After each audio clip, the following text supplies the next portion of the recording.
محدث نوری، مستدرک الوسائل جن کی ہے، کتنے عظیم الشان محدث گزرے ہیں شیعت میں. محدث نوری کی کتاب ہے دار السلام. دار السلام یہ خوابوں کے ذکر کے اوپر ہے. تو اس میں انہوں نے ایک مومنہ کا خواب جو ہے وہ ذکر کیا ہے کہ ایک مومنہ کی ایک جوان سال بیٹی تھی کہ جس کا انتقال ہو گیا، اور انتقال ہونے کے بعد اس مومنہ نے اپنی بیٹی کو خواب میں دیکھا کہ جو کہ چیخ رہی ہے اور چلا رہی ہے اور کہہ رہی ہے مجھ پر شدید عذاب ہو رہے ہیں جو میں نے گناہ انجام دیے تھے اس پر.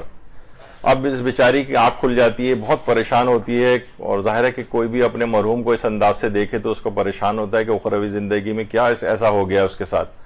چند دن گزرتے ہیں کہ تو دوبارہ وہ بیٹی خواب میں آتی ہے، وہ مومنہ دیکھتی کہ بہت ہنسی خوشی وہ آ رہی ہے، بہت خوشحال ہو گئی ہے. اس سے پوچھتی ہے کہ آخر کیا وجہ تھی، پہلے تو تمہیں اتنے عذابوں میں گرفتار تھی، جو تم اتنی خوش نظر آ رہی ہو. تو اس کی بیٹی نے کہا کہ کچھ ہی دن پہلے ایک مومن قبرستان کے پاس سے گزرا تھا اور اس نے چند دفعہ درود پڑھ کر اہل قبور کو ہدیہ کیا، اس کے بعد سے ہم پر سے سارے عذاب بھی برطرف ہو گئے ہیں اور ہم رحمت خدا کو اب تک جو تقسیم ہوئی ہے اسے وصول کر رہے ہیں. درود بھیجیے محمد.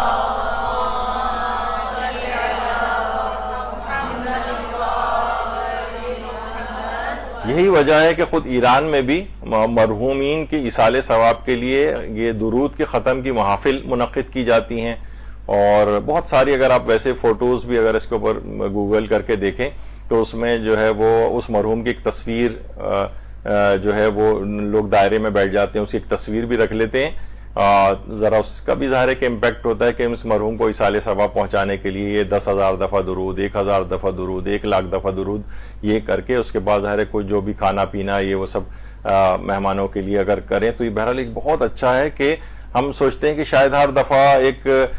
بہت زیادہ مال خرچ کر کے اور زحمتوں ورق کو اٹھا کر ایک مجلسی منعقد کی جائے، وہ ٹھیک ہے، وہ بھی اپنی جگہ پر ان سب کی اہمیت ہے، لیکن یہ زیادہ تعداد کے اندر بھی کیا جا سکتا. مجلسیں تو اتنی بار بار جلدی جلدی نہیں کی جا سکتی ہیں، اس کا انتظام کرنا بھی مشکل ہوتا ہے، لیکن کم سے کم مرحومین کے لیے اس انداز کا ایصال ثواب چند افراد چند رشتہ دار جمع ہو جائیں اور اس طرح سے درود پڑھ کر اس کو ہدیہ کریں. تو آپ نے دیکھا کہ صرف چند دفعہ درود پڑھ کر اس نے تمام اہل قبور کو ہدیہ کیا، اس مرد مومن نے پورے قبرستان پر سے عذاب برطرف ہو گیا، اور بلکہ جو رحمت خدا تقسیم ہوئی وہ بات اتنی زیادہ تھی کہ وہ اب تک وصول کر رہے تھے مستقل اس کو.